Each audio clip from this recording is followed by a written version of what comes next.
મને કહો ને પરમેશ્વર કેવા હશે, મને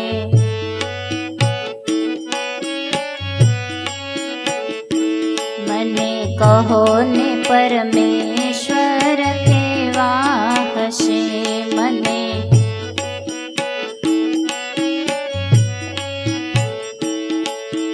કેવા હશે, ક્યાં રહેતા હશે, મને કહો ને પરમેશ્વર કેવા હશે.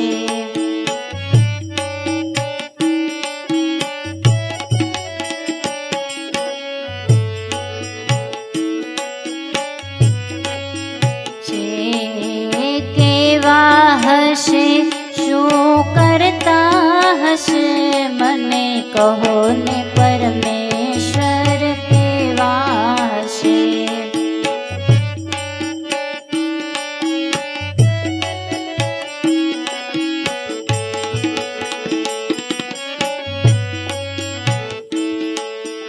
ભણતા હતા ત્યારે કવિતા હતી, પ્રભુ મને કહો ને પરમેશ્વર કેવા હશે. આજે ખબર પડી કે પરમેશ્વર જ્યોતિ સ્વરૂપે છે, પરમેશ્વર પ્રકાશ સ્વરૂપે છે. કેવા હશે નહોતી ખબર, પણ આજે ખબર પડી પરમેશ્વર અવ્યક્ત છે.